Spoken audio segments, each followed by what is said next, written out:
Yeah, thank you guys for setting up this stage for what we're experiencing. And a lot of us are thinking like, what does foreign policy have to do with Project 2025? And a lot of it has to do with the fact that authoritarianism is rising globally, and the US is no exception. In 2024, Pew reported that 72% of Americans said that the US used to be an example of a good democracy, but that's no longer the case. And a really big reason for that is the way foreign policy, national security, and political repression are tied together. And we can see that in the post 9/11 era, but especially now. In order to understand foreign policy, national security, and political repression in the context of Project 2025, there are a few considerations we have to take into account. First, the Heritage Foundation's plan is a roadmap to dismantling representative democracy to set up a dominant party regime where the president and the executive branch have more power than other forms of government or other elected bodies of government. In this system of government, political opponents and dissidents are flushed and barred from participating in government and making decisions by being actively maligned socially, politically, and legally. And centralizing power in the president's office is a classic method of authoritarian control that researchers, activists, and journalists have noted internationally, and even within previous US presidential administrations in the past. Another consideration we have to hold is that Project 2025 does not mention religious minorities at all. The only two religious groups mentioned as communities are Christians and Jewish communities. And there are passive remarks about a vague Islamic terror or Islamist extremism, but there's no mention of Muslims as a community or a part of the national fabric. And this omission perpetuates the Judeo-Christian hegemony that already exists within US that already exists in US politics by excessively entangling religion and the state and by threatening religious plurality. So moving forward, these three considerations, centralizing power in the president's office, maligning dissidents, and the omitting of religious minorities are the threads that connect foreign policy, national security, and political repression in Project 2025.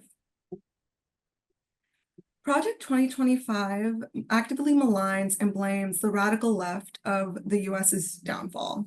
So it pursues a foreign policy based on the Red Scare by reigniting anti-communist sentiment and Western Hemisphere politics by empowering Western allies militarily, economically, and politically. And this is actually pretty consistent with mainstream bipartisan politics that already exists to our day-to-day and across presidential administrations across time. But Project 2025 aims to escalate it further.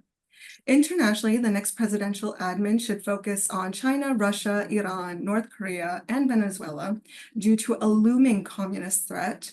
And out of all these countries, China should be the US's main adversary due to China's economic and manufacturing competitiveness, possible nuclear stockpile, and its communist influence globally. Project 2025 also suggests using irregular warfare to protect the nation through deterrence, especially nuclear deterrence. And when we look forward in Project 25's project, deterrence is really important within Project 2025's philosophy because it centers a supposed military weakness again within domestic policy. For instance, the Department of Defense is weak due to low enrollment and leftist politics, which includes believing in gender identity, getting vaccinated for COVID-19, or this vague accusation that young people do not believe in American values anymore. And to that end, the Department of Defense and military should be beefed up with more soldiers and weapons, so no adversary, especially the five that I mentioned earlier, have the courage to attack it. This also extends to allies as well. So the US should regain its position as the arsenal of democracy, a phrase coined by President FDR to justify selling weapons to allies during World War II without ever officially entering the war. While this might not be exactly domestic policy, or the exact boundary between domestic and foreign policy might be a little bit muddy, it's important to our current political climate. Project 2025 highlights the importance of sustaining Israel militarily and economically while empowering Gulf states to rely on themselves for security, presumably for Iran. And as we move forward, we're going to see how this foreign policy is going to be influencing domestic policy when you talk about political repression. What's truly new is the way Project 2025 aims to go about these goals. First, foreign policy is going to be implemented by presidential appointees in the National Security Council, cutting out congressional vetting process.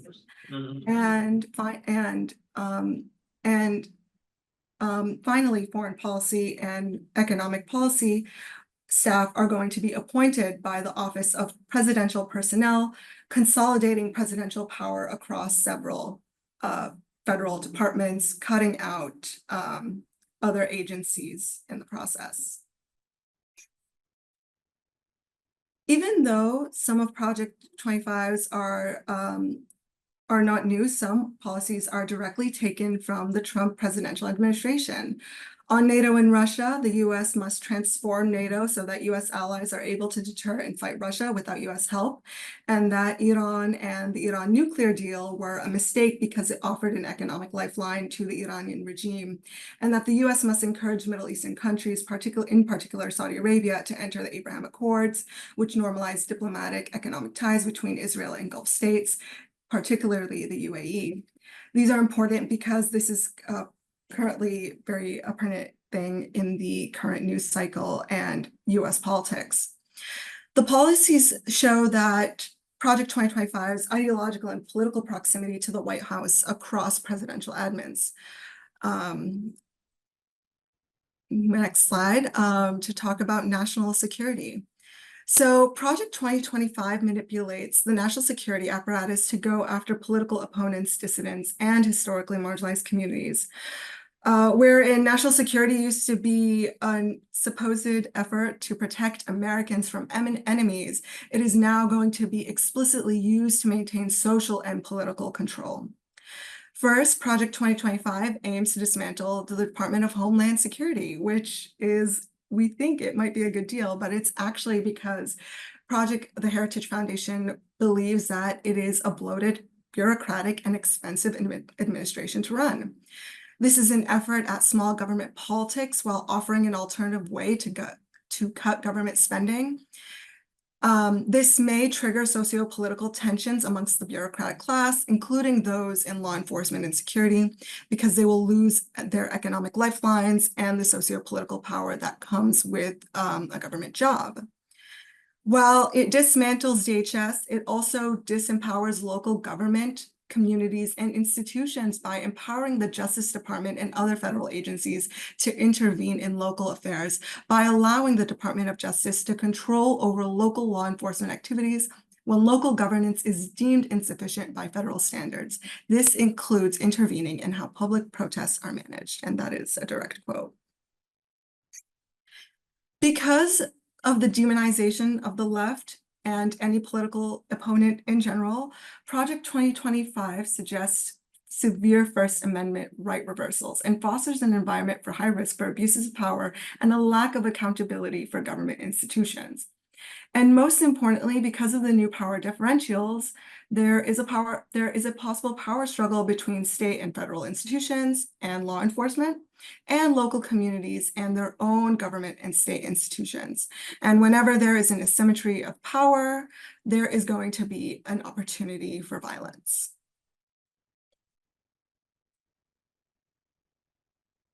While Project 2025 does not talk about repression of dissidents and opponents explicitly, it's not shy to talk about how progressives should fear Project 2025. The image you see here on my right, at least, is actually the cover page from an article the Heritage Foundation put out in 2023 about 5 reasons leftists should hate Project 2025. Administrations and institutions will be packed with supporters, meaning that any presidential administration will engage in surveillance and ideology tests to measure loyalty to a conservative agenda or president. And making sure that the government is packed with yes men will perpetuate a social and political system without accountability or checks and balances, and concentrating power within the president's office makes it harder for Congress or independent agencies to check the executive branch. Again, because power will be concentrated within the executive branch, any dissidents, especially of the president, will be fired from their government positions.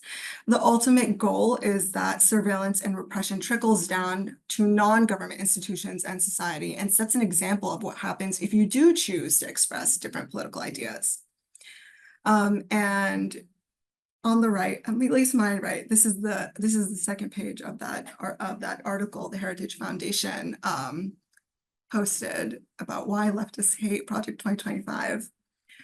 Socially, people will have less access to knowledge and a broad range of viewpoint due to government restrictions on what is considered liberal media and content, which will increase public distrust socially or politically. So let us do some very mild scenario planning, very light. What happens if the next presidential election has a track record of repression and violating constitutional rights?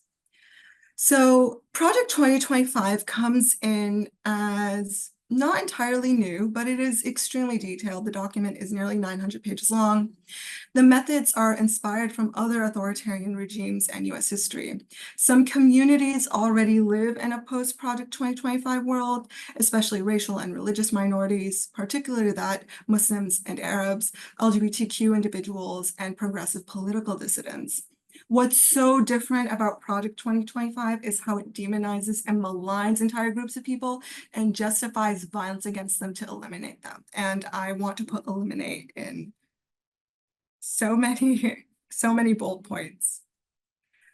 The plan selectively manipulates aspects of the US security apparatus to weaponize against political opponents, dissidents, and historically marginalized communities. For instance, in nowhere in Project 2025 does it mention the Insurrection Act, because it's a legal mechanism that already exists within US law that allows any president or any lawmaker to repress protests, rebellions, and insurrections. This can be used to shut down progressive mobilizations, such as expression for support for Palestine, reproductive justice, and police reforms or abolition. We see this on college campuses. We see this at Cop City and other places as well. And just because this type of political repression is going to be happening within the confines of the borders of the United States, it does not mean it doesn't have implications for the rest of the world as well. I started talking about foreign policy earlier. Internationally, the current US imperial footprint will increase as the State Department and Department of Defense are primed to be utilized in conflict and warfare. Essentially, Project 2025 aims to restore delusions about American empire, democracy, and its exceptionalism to a certain group of people at the expense of the whole world. And I'm going to be pass it along to Naomi. Thank you, guys.